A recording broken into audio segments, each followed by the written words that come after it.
हिमाचल प्रदेश की आर्थिक स्थिति देश की सियासत और सोशल मीडिया पर चर्चा का केंद्र है, जहां राज्य चलाने के लिए पर्याप्त राजस्व की कमी हो गई है। हालात इतने बिगड़ गए हैं कि स्वयं मुख्यमंत्री ने ऐलान कर दिया कि वो अपने 2 महीने का वेतन और तमाम भत्ते नहीं लेंगे। इतना ही नहीं, विधानसभा में इस बारे में बताते हुए सीएम सुक्खू ने कहा कि उनकी सरकार के सभी मंत्री और मुख्य संसदीय सचिव भी अगले 2 महीने तक वेतन और भत्ते नहीं लेंगे। सभी मंत्रिमंडल वाले के सदस्यों ने ये तय किया कि जब तक प्रदेश की आने वाले समय में जो सुधार और अच्छा नज़र आता है, 2 महीने तक ना पे लेंगे, ना टीए लेंगे, ना डीए लेंगे। और यही अनुरोध मैंने जब अपने सीपीएस साथियों से कहा, उन्होंने कहा 2 महीने तक हम भी नहीं रहेंगे। महज ये छोटा सा अमाउंट है, लेकिन एक सिंबॉलिक अमाउंट है। संकट में राज्य की आर्थिक स्थिति पर सीएम के आह्वान पर पार्टी के दूसरे नेताओं ने भी बिना देर किए समर्थन का भरोसा दे दिया। अच्छा इनिशिएटिव मुख्यमंत्री जी ने लिया है एंड लीडिंग बाय एग्जांपल। उन्होंने 2 महीने के लिए सभी जो मंत्री है, चेयरमैन्स है और जितने हमारे सीपीएस है, सबके वेतन को 2 महीने के लिए रोका है। और आने वाले समय में विधायकों से भी अपील करी है कि उनको भी कुछ समय के लिए अपने वेतनों को छोड़ना चाहिए, ताकि हमारे प्रदेश में जो वित्तीय संकट है उससे निकलने में छोटा सा सहयोग हो सके। और हम लगातार प्रदेश में संसाधनों को मजबूत करने के लिए पूरा प्रयास कर रहे हैं।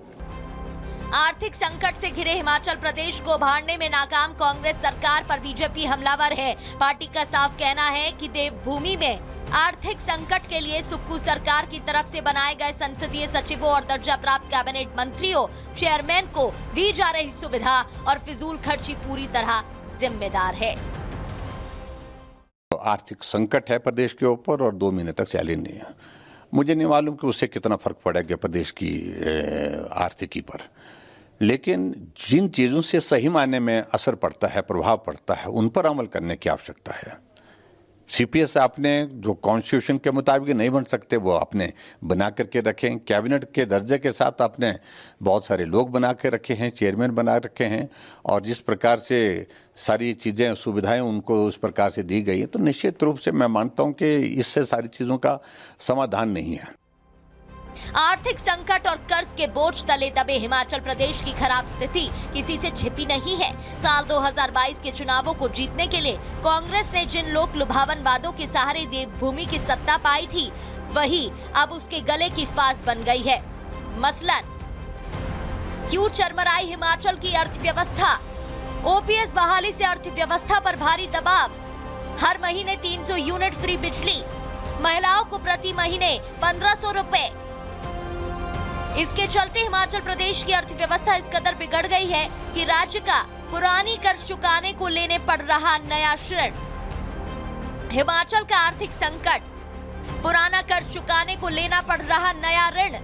प्रति व्यक्ति कर्ज के हिसाब से दूसरे स्थान पर, प्रति व्यक्ति 1,17,000 रुपए कर्ज। कर्मचारी प्लस पेंशनर की 10,000 करोड़ की देनदारी बकाया। हिमाचल की रेवेन्यू डेफिसिट ग्रांट घटी। जीडीपी का 5% तक लोन की क्षमता घटकर 3.5%।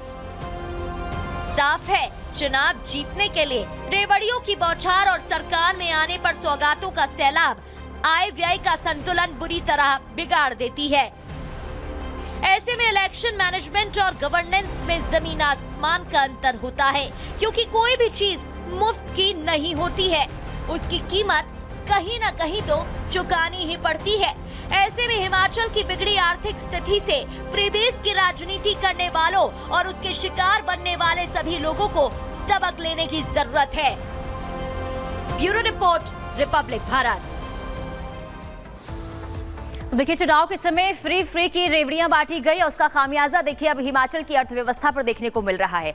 आखिर कैसे आईसीयू में हिमाचल की अर्थव्यवस्था खराब हो गई है, जरा समझ लेते हैं। देखिए, फ्री योजनाओं से इकोनॉमी का जो बंटाधार है वो देखने को मिल रहा है। दरअसल ओपीएस बहाली का ऐलान किया गया था और इसका असर जो है अब अर्थव्यवस्था पर देखने को मिल रहा है। इसके अलावा हर महीने 300 यूनिट फ्री बिजली ने दम निकाल दिया है, यानी कि इसका भी असर देखने को मिल रहा है। महिलाओं को प्रति महीने 1500 रुपए देने का ऐलान किया गया था, अब ये भी भारी पड़ने लगा है। पुराना कर्ज चुकाने के लिए अब कर्ज जो है नया कर्ज लेना पड़ रहा है। देखिए किस तरीके से स्थिति जो है हिमाचल प्रदेश की वो देखने को मिल रही है। हिमाचल का प्रति व्यक्ति कर्ज 1,17,000 रुपए का है। कर्मचारी प्लस पेंशनर का 10,000 करोड़ का जो बकाया है ये भी है। और ऐसे में क्योंकि पहले देखिए फ्री की रेवड़ियां बांटी गई और इसके बाद अब नया कर्ज इसलिए लेना पड़ रहा है क्योंकि कुछ है नहीं हिमाचल प्रदेश के पास। और यही वजह है कि लगातार जो स्थिति अर्थव्यवस्था की वो हिमाचल प्रदेश में खराब होती हुई नजर आ रही है। हिमाचल प्रदेश की आर्थिक स्थिति देश की सियासत और सोशल मीडिया पर चर्चा का केंद्र है, जहां राज्य चलाने के लिए पर्याप्त राजस्व की कमी हो गई है। हालात इतने बिगड़ गए हैं कि स्वयं मुख्यमंत्री ने ऐलान कर दिया कि वो अपने 2 महीने का वेतन और तमाम भत्ते नहीं लेंगे। इतना ही नहीं, विधानसभा में इस बारे में बताते हुए सीएम सुक्खू ने कहा कि उनकी सरकार के सभी मंत्री और मुख्य संसदीय सचिव भी अगले 2 महीने तक वेतन और भत्ते नहीं लेंगे। सभी मंत्रिमंडल वाले के सदस्यों ने ये तय किया कि जब तक प्रदेश की आने वाले समय में जो सुधार और अच्छा नज़र आता है, 2 महीने तक ना पे लेंगे, ना टीए लेंगे, ना डीए लेंगे। और यही अनुरोध मैंने जब अपने सीपीएस साथियों से कहा, उन्होंने कहा 2 महीने तक हम भी नहीं रहेंगे। महज ये छोटा सा अमाउंट है, लेकिन एक सिंबॉलिक अमाउंट है। संकट में राज्य की आर्थिक स्थिति पर सीएम के आह्वान पर पार्टी के दूसरे नेताओं ने भी बिना देर किए समर्थन का भरोसा दे दिया। अच्छा इनिशिएटिव मुख्यमंत्री जी ने लिया है एंड लीडिंग बाय एग्जांपल।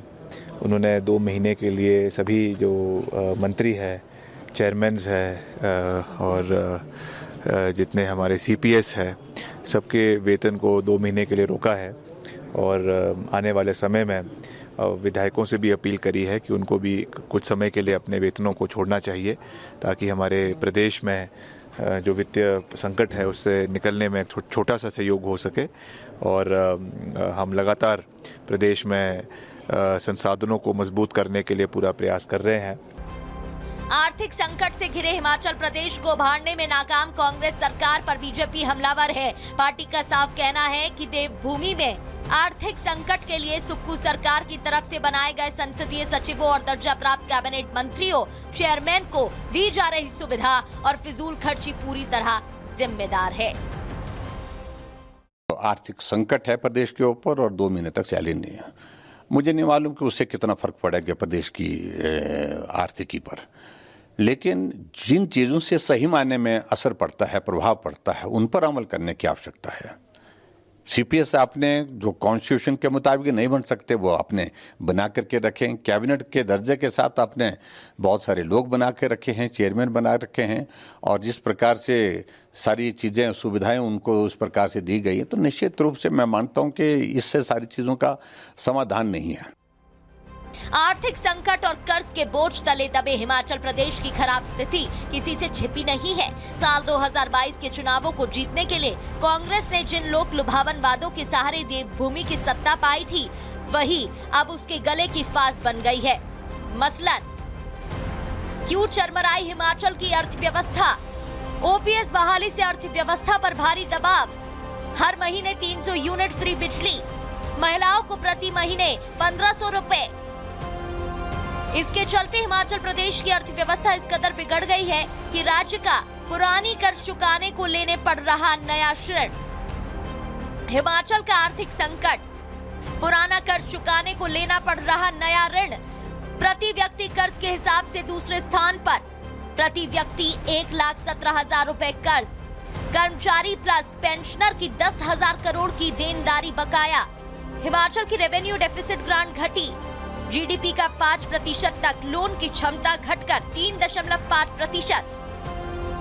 साफ है, चुनाव जीतने के लिए रेवड़ियों की बौछार और सरकार में आने पर सौगातों का सैलाब आय व्यय का संतुलन बुरी तरह बिगाड़ देती है। ऐसे में इलेक्शन मैनेजमेंट और गवर्नेंस में जमीन आसमान का अंतर होता है, क्योंकि कोई भी चीज मुफ्त की नहीं होती है, उसकी कीमत कहीं ना कहीं तो चुकानी ही पड़ती है। ऐसे में हिमाचल की बिगड़ी आर्थिक स्थिति से फ्रीबीज की राजनीति करने वालों और उसके शिकार बनने वाले सभी लोगों को सबक लेने की जरूरत है। Bureau report, Republic Bharat. देखिए, चुनाव के समय फ्री की रेवड़ियां बांटी गई और उसका खामियाजा देखिए अब हिमाचल की अर्थव्यवस्था पर देखने को मिल रहा है। आखिर कैसे आईसीयू में हिमाचल की अर्थव्यवस्था खराब हो गई है, जरा समझ लेते हैं। देखिए, फ्री योजनाओं से इकोनॉमी का जो बंटाधार है वो देखने को मिल रहा है। दरअसल ओपीएस बहाली का ऐलान किया गया था और इसका असर जो है अब अर्थव्यवस्था पर देखने को मिल रहा है। इसके अलावा हर महीने 300 यूनिट फ्री बिजली ने दम निकाल दिया है, यानी कि इसका भी असर देखने को मिल रहा है। महिलाओं को प्रति महीने 1500 रुपए देने का ऐलान किया गया था, अब ये भी भारी पड़ने लगा है। पुराना कर्ज चुकाने के लिए अब कर्ज जो है नया कर्ज लेना पड़ रहा है। देखिए किस तरीके से स्थिति जो है हिमाचल प्रदेश की वो देखने को मिल रही है। हिमाचल का प्रति व्यक्ति कर्ज 1,17,000 रुपए का है। कर्मचारी प्लस पेंशनर का 10,000 करोड़ का जो बकाया है ये भी है। और ऐसे में क्योंकि पहले देखिए फ्री की रेवड़ियां बांटी गई और इसके बाद अब नया कर्ज इसलिए लेना पड़ रहा है क्योंकि कुछ है नहीं हिमाचल प्रदेश के पास, और यही वजह है कि लगातार जो स्थिति अर्थव्यवस्था की वो हिमाचल प्रदेश में खराब होती हुई नजर आ रही है।